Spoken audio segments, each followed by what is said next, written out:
his biographer, Paula Broadwell. We've heard a great deal about Broadwell, but it was Jill Kelly who actually ignited this scandal when she complained to the FBI about some disturbing emails. So how did this Tampa socialite get to know not just General Petraeus, but also Marine four-star General John Allen? Here's ABC's Brian Ross. Jill Kelly spent the day at her home in Tampa Tuesday, not answering questions,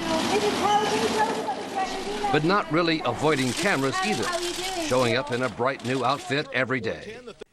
As she looked out the window of her home, a television set could be seen in the background with news coverage of the scandal that has focused attention on who she is and how she ended up in the middle of it all. The license plate on Kelly's Mercedes-Benz shows she is an honorary consul for South Korea. And in 911 phone calls, Kelly told the dispatcher that she deserved protection from the media outside because of that. Because I'm an honorary consul general, so I have inviolability, so they should not be able to cross my property. I don't know if you want to get diplomatic protection involved as well, but now because that's against the law to cross my property. Kelly lives near MacDill Air Force Base, the home of the U.S. Central Command, where friends say she ingratiated herself with the brass through parties and favors. Jill is known as a gracious hostess, a vivacious individual. This picture was taken 2 years ago at a party at the Kelly home, showing Jill Kelly's twin sister Natalie, General Petraeus, Jill's husband Scott, Jill, and the general's wife Holly Petraeus. There's no question they were friends, and no reason why they wouldn't be friends. But despite all her lavish entertaining, court documents reviewed by ABC News show that Jill Kelly and her husband have been sued at least 9 times and face foreclosure on their home. The Kelly home also served as the office for a charity she and her husband, a doctor, once set up for cancer victims, which spent tens of thousands of dollars on travel, meals, and entertainment. Brian Ross reporting there for ABC. So, what makes people in these high-profile positions even think about taking such gigantic risks? I can't think of a better person to ask than our monthly guest, psychotherapist Dr. Pamela Brewer. Great to have you here. Thank you. Is risk something like a drug? Do people get sort of addicted to it? If you have a job in which risk is sort of an inherent part of the thing, you take risks every day professionally, does it make it easier to take them in your personal life as well? And sometimes it doesn't even feel like it's a risk. Sometimes it feels like this is just something that you do, something that you're allowed to do, something that you have a right to do. So it may not feel like a risk at all. And that you know how to do, it appears, because you very often, if you're taking these risks, you're succeeding in whatever is the risky behavior. Yeah, you're absolutely untouchable. This is your right. You can do this, and nobody's going to bother you. And how dare people even question you? So it's really kind of scary.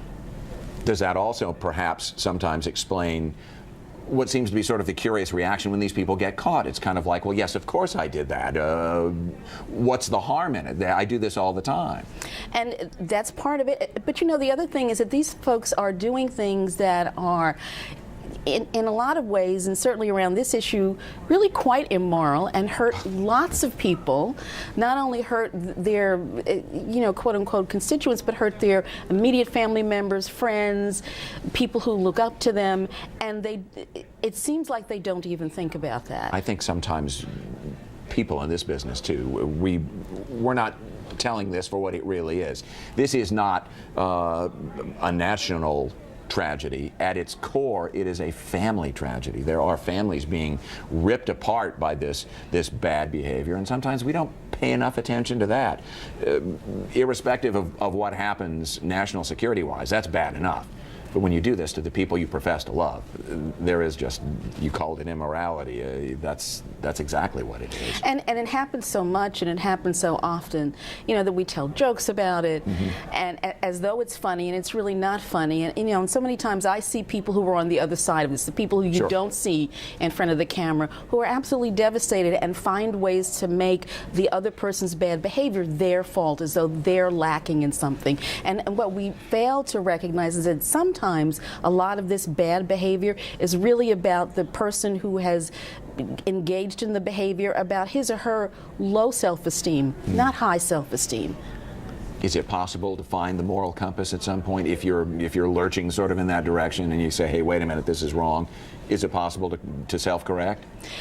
I think that there's always hope. And so I think that it is, for most people, it is possible to self-correct if you will open up your eyes and look at what's going on. But first, you got to look at your behavior, and you have to be willing to look within. And for a lot of people, looking within is it's the hardest job. It's the first job, but it really no, we don't. It's the hardest job. It's the most empowering thing you can do, but it's the hardest thing you can do. But it's what we have to do in order to be able to move forward in any sort of peaceful, reasonable, intelligent, powerful way. Intelligent. That's the reason that Dr. Pam Brewer joins us from time on a regular basis here to talk about these weighty issues. Thank you so much for that. My pleasure. We're going to take one more look at the 7-day forecast and we come right back. So stay with us, please.